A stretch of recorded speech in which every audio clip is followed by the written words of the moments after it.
107,7 FM Radio Jala Sveva Jaimai. Selamat siang Jajamers dimanapun berada dan beraktivitas. Senang sekali saya Arjun Samudra dapat hadir di tengah ruang dengar Anda di siang hari ini.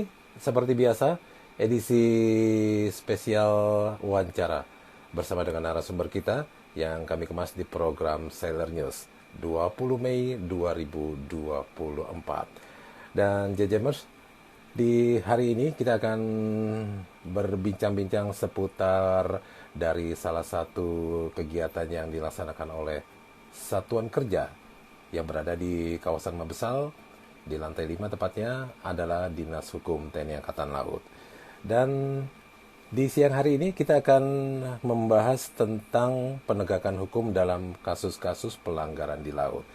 Terkait dengan hal tersebut, kita telah kedatangan narasumber kita, Mayor Laut Hukum Pangihuta Panjaitan S.A.M. Han, yang sehari-hari berdinas di Subdiskum Later Diskumal sebagai Kasubsi Hukum Internasional Publik. Selamat siang Pak Panjaitan, saya sapa saja ya. Siap. Selamat siang Bang Erjun. Selamat siang para JJMers. Ya, senang sekali. Walaupun siang hari ini Pak Panjaitan pastinya sedang sibuk, ada kegiatan-kegiatan banyak ya. Siap. Di Dinas Hukum TNI Angkatan Laut. Namun bisa untuk kita sedikit berbincang-bincang, berbagi informasi kepada Jajamers di siang hari ini. Nah Jajamers, kami juga memberikan kesempatan bagi Anda untuk selalu bersama dengan kami apabila Anda tidak bisa mendengar siaran kami langsung melalui 107,7 FM. Anda juga bisa melihat tayangan kami tentunya di YouTube di YouTube JJM Radio. Nah, kita akan masuk ke tema kita di siang hari ini Pak Panjaitan ya. Siap. Seputar tentang penegakan hukum dalam kasus pelanggaran di laut. Nah, terkait juga dengan hal tersebut, apa saja wewenang yang dimiliki TNI Angkatan Laut dalam hal penegakan hukum kasus-kasus pelanggaran di laut itu sendiri? Silakan Pak Panjaitan. Baik, terima kasih Bang Erjun atas waktu yang diberikan. Pertama-tama kita puji syukur pada Tuhan masih diberikan kesehatan untuk kita hadir di Radio JJM siang ini. Menanggapi apa yang disampaikan tadi bahwa apa saja kewenangan yang dimiliki oleh TNI AL dalam penegakan hukum secara jelas tertuang dalam Undang-Undang No. 34 tahun 2004 tentang TNI, jelas tertulis bahwa tugas, wewenang, dan tanggung jawab TNI AL. Ada salah satu pasal yang menyebutkan bahwa yang tidak dipunyai oleh matra lain yaitu penegakan hukum. Selaras dengan apa yang kita bahas saat ini yaitu Undang-Undang 17 tahun 2008 tentang pelayaran. Di pasal 282 dijelaskan juga bahwa TNI AL mempunyai kewenangan dalam penegakan hukum dan penyidikan. Demikian Bang Ezun. Oke. Untuk proses penegakan hukumnya bagaimana caranya? Dimulai dari mana itu, Mas? Pertama kali kita mendapatkan informasi, data maupun tangkapan dari unsur-unsur KRI, unsur-unsur KAL maupun tangkapan dari pangkalan. Pertama kali dilaporkan ke komando atas melalui telegram. Setelah itu diserahkan ke penyidik pangkalan terdekat. Oleh penyidik pangkalan tersebut dilaksanakan penyelidikan guna mencari barang bukti, alat-alat bukti yang menguatkan untuk perkara tersebut. Nantinya kita akan naikkan ke tingkat penyidikan. Jika memang ada tindak pidana yang kita Angkatan Laut mempunyai kewenangan untuk menangani perkara tersebut. Namun jika TNI Angkatan Laut tidak mempunyai kewenangan, maka kita serahkan perkara tersebut ke instansi yang berwenang. Bisa dalam hal ini rekan-rekan dari penyidik kepolisian, jika memang itu tindak pidananya umum. Jika tindak pidananya kepabeanan dan lain sebagainya, bisa kita serahkan ke bea cukai. Imigrasi bisa kita serahkan ke kantor imigrasi terdekat. Demikian Pak. Baik. Tentunya itu pelanggaran hukum yang terjadi di wilayah laut yurisdiksi Indonesia ya. Betul. Mungkin bisa dijelaskan sedikit Bapak tentang TNI Angkatan Laut ini memiliki yurisdiksi perairan Indonesia sesuai dengan hukum nasional dan internasional. Apa yang dimaksud di situ? Baik, yang dimaksudnya adalah bahwa kita mempunyai kewenangan penuh dalam menegakkan aturan di wilayah kita, di wilayah perairan yurisdiksi Indonesia, Pak. Oke. Baik, JJMA 107,7 FM, apa yang tadi sudah disampaikan bahwa di Undang-Undang Nomor 17 Tahun 2008 tentang pelayaran itu memuat hal-hal dalam rangka proses penegakan hukum yang dilakukan oleh TNI Angkatan Laut dalam hal ini terhadap para pelanggar hukum di laut itu sendiri, Bapak ya. Siap, betul. Baik, baik. Apakah juga dalam penegakan tersebut kan kita tahu bahwa ada beberapa stakeholder yang ikut yang berada di dalam proses penegakan hukum di laut itu sendiri. Ada semacam koordinasi atau bagaimana? Penyidik TNI Angkatan Laut baik itu di tingkat pangkalan harus selalu berkoordinasi dengan instansi samping, baik itu pada tahap sebelum melaksanakan proses hukum, pada saat melaksanakan penegakan hukum, kita bisa tukar informasi, data dan lain sebagainya sebelum dilaksanakan pada tahap proses hukum. Pada saat di proses hukum setelah diserahkan kepada pangkalan, kita juga berkoordinasi dengan instansi samping jika memang ditemukan perkara-perkara yang memang bukan kewenangan dari TNI Angkatan Laut. Seperti yang pernah kami alami, kami mendapatkan tangkapan dari unsur-unsur di lapangan terkait masalah PMI. Kami berkoordinasi dengan imigrasi setempat. Kami serahkan perkara tersebut karena memang bukan kewenangan TNI Angkatan Laut. Kami serahkan, kami lengkapi dengan berita acara pemeriksaan pendahuluan. Setelah itu kami lengkapi dengan berita acara serah terima tersangka maupun barang bukti yang diperlukan oleh imigrasi dalam hal ini. Baik, baik. Yang tentunya ini adalah selalu bekerja sama dengan lembaga penegak hukum lainnya ya. Dalam hal ini bisa tadi kepolisian, bea cukai, BNN juga termasuk kalau sumpahnya ada pelanggaran hukum di laut yang BNN, melibatkan juga BNN. Kita juga rangkul, kita libat jika memang kita mendapatkan tangkapan berupa narkoba. Kita juga bisa pernah yang pernah kita lakukan di lapangan, berkolaborasi dengan BNN, kita meminta bantuan K9 dari BNN untuk mengecek barang-barang penumpang-penumpang yang bepergian dari dan dalam luar negeri. Jadi kami meminta bantuan karena diindikasi atau disinyalir ada percobaan, penyelundupan dan lain sebagainya. Demikian, Pak. Oke. Dan selain itu juga tadi disampaikan bahwa selain juga mencakup pertukaran informasi, koordinasi operasional dan pelaksanaan tugas ini sama-sama dalam rangka penegakan hukum, Bapak ya. Siap. Jadi selain koordinasi secara lisan, kita juga dapat melakukan patroli bersama, dengan instansi samping dengan menggunakan operasi atau biaya dari masing-masing satgas mana yang akan digunakan. Jadi kita tetap berkolaborasi untuk mendapatkan output yang kita inginkan. Oke, baik. Dan untuk prosesnya sendiri bagaimana Bapak dalam kasus-kasus pelanggaran yang terjadi di perairan Indonesia? Bagaimana prosesnya? Penegakan hukum oleh TNI Angkatan Laut dalam kasus-kasus pelanggaran yang terjadi di perairan Indonesia? Prosesnya setelah pangkalan menyerahkan ulangi, setelah unsur-unsur KRI atau KAL menyerahkan kepada pangkalan, penyidik pangkalan melakukan penyelidikan untuk menentukan perkara tersebut memenuhi unsur atau tidak, atau perkara tersebut memang menjadi kewenangan kita atau tidak. Jika memang menjadi kewenangan kita, kita proses proses penyidikan sesuai dengan KUHAP. Jadi ada tahap-tahapnya dari SPDP, permintaan dari ahli, saksi-saksi, tersangka, maupun nanti sampai kepada tahap pertama penyerahan berkas kepada jaksa penuntut umum Jika memang dinyatakan lengkap oleh jaksa penuntut umum, maka dapat dilanjutkan dengan tahap 2, yaitu P21 penyerahan tersangka dan barang bukti. Selama ini apa yang kita laksanakan di lapangan, karena komunikasi dan koordinasi yang baik antar instansi, jadi hambatan-hambatan atau permasalahan di lapangan dalam rangka penyelesaian atau penyidikan tersebut dapat kita atasi.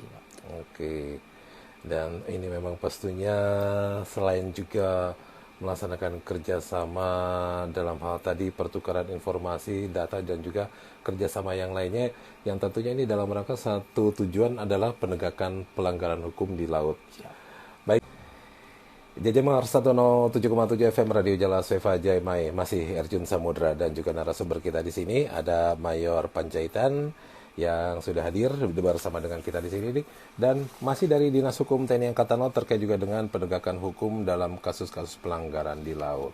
Nah, tadi sudah disampaikan oleh Mayor Panjaitan JJ bahwa ada beberapa juga kasus-kasus yang juga melibatkan telah dilaksanakan juga koordinasi ya pada saat penyelesaiannya, ataupun juga seperti yang dilakukan dalam rangka penegakan hukum terhadap PMI, pengiriman pekerja migran ilegal ya, betul. Nah, selain itu juga ada, nah ini yang sering baca ini adalah apa namanya, baby lobster, penyelundupan baby lobster itu. Nah, ini kan juga termasuk melibatkan juga koordinasi dengan pihak lain, dalam hal ini mungkin dari karantina, kemudian juga dari pihak-pihak yang lainnya. Mungkin bisa cerita sedikit saja Bapak. Siap, terima kasih Bang Erjun terkait masalah pelanggaran-pelanggaran yang disampaikan dan juga koordinasi kita dengan instansi samping. Kita fokus ke baby lobster. Kita kerjasama dengan dalam hal ini rekan-rekan dari bea cukai. Terkadang kita juga mendapatkan informasi justru dari rekan-rekan dari negara Malaysia atau Singapura atau negara-negara yang akan dituju oleh penyelundup baby lobster tersebut.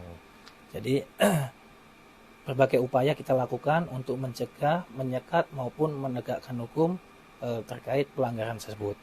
Ya, pada saat kita sudah mendapatkan hasil dalam penegakan hukum tersebut, perkara tersebut kita serahkan ke instansi yang berwenang.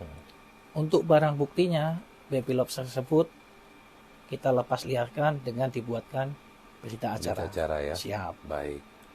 Nah, terkait juga dengan itu tadi bentuk-bentuk pelanggaran hukum. Nah, jika pelayaran, seumpamanya ada kapal dari negara asing yang akan melewati perairan Indonesia, diperbolehkan atau tidak, dan bagaimana prosesnya? Setiap kapal asing bebas melintas di wilayah yurisdiksi Indonesia sesuai dengan aturan yang berlaku. Dalam hal ini, jika kapal tersebut melakukan tindakan atau pelanggaran sesuai dengan undang-undang nasional maupun internasional, maka kita penyidik TNI Angkatan Laut, unsur-unsur KRI maupun KAL kita dapat menindak. Hal tersebut sudah banyak contoh kapal-kapal asing yang kita proses, terutama di sekitaran Kepri. Sebagai kami contohkan di sekitaran Kepri saja, banyak dari kapal-kapal asing yang melakukan lego jangkar di area lego jangkar yang tidak ditentukan oleh pemerintah Indonesia.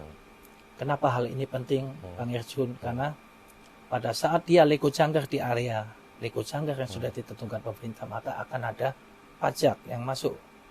Pajak ini kan selama ini hilang karena mereka lego jangkar di luar area yang sudah ditentukan dengan alasan menunggu antrian masuk di pelabuhan Singapura, mereka drifting di wilayah perairan Indonesia. Demikian.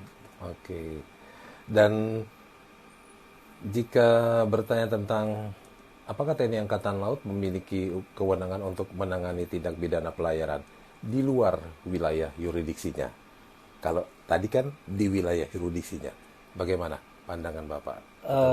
TNI Angkatan Laut mempunyai kewenangan jika memang kapal atau ada warga negara Indonesia di dalam perkara tersebut. Nah, jadi hal tersebut sering kita lakukan bekerja sama dengan negara-negara lain untuk menyelesaikan tindakan-tindakan atau pelanggaran-pelanggaran yang terjadi di luar batas atau di luar wilayah NKRI. Oke.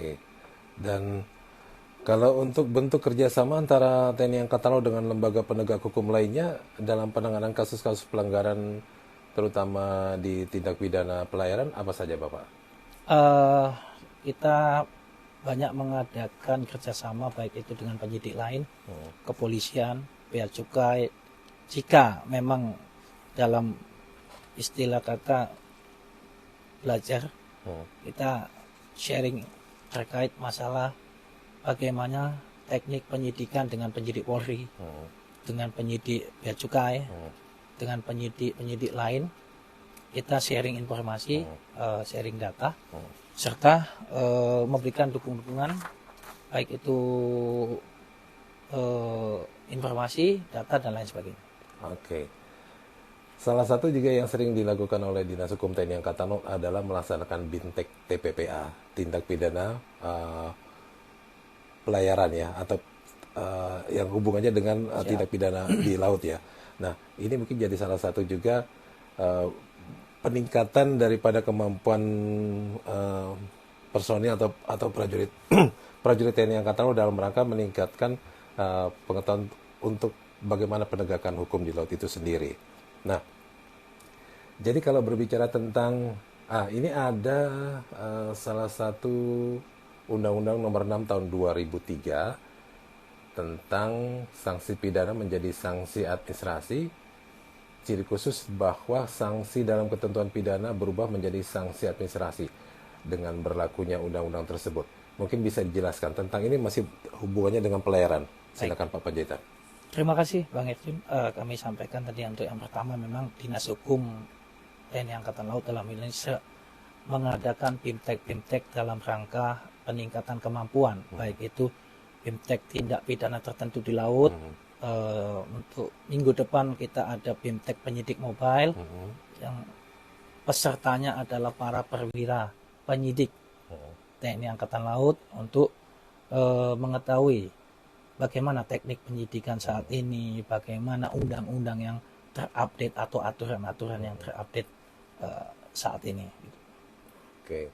Terkait masalah undang-undang tadi, memang saat ini dengan diterbitkannya Undang-Undang Cipta Kerja, terutama di tindak pidana pelayaran, banyak pasal-pasal pidana yang saat ini menjadi pasal administrasi. Sebagai contoh, kapal yang ditangkap oleh unsur kita, namun setelah di pangkalan kita adakan penyelidikan, ditemukan bukti baru bahwa perkara tersebut hanya diselesaikan secara administrasi. Maka dalam hal ini penyidik melaporkan ke komando atas melalui telegram, selanjutnya diserahkan kepada KSOP untuk dilaksanakan penegakan hukum, baik itu berupa pembekuan sertifikat, dokumen dan lain sebagainya, atau dia harus membuat dokumen-dokumen baru, atau nanti akan ada sanksi teguran dari KSOP baik itu berupa denda dan lain sebagainya. Oke. Nah, ini ada tadi kan Pak Panjaitan bilang atau menceritakan tentang ada salah satunya seringkali ada kapal-kapal yang berlabuh di luar daripada area yang sudah ditentukan. Siap. Nah, bagaimana dengan ketentuan penegakan hukumnya terhadap kapal-kapal yang melakukan Lego Jakarta ini tidak sesuai dengan yang sudah ditentukan atau aturan yang berlaku? Jangan dijawab dulu, Pak. Siap. Kita akan beri sejenak. Jadi Jajamers jangan kemana-mana. Jangan lupa untuk selalu mendengarkan kita dan juga saksikan langsung di YouTube kita di JJM TNI Angkatan Laut. Jika Anda tidak bisa mendengarkan siaran live kita hari ini, ataupun juga di program-program yang lainnya, karena kita memberikan kesempatan bagi Anda untuk selalu bersama dengan kami. Tetap di 107,7 FM Radio Jalas Seva Jemaah.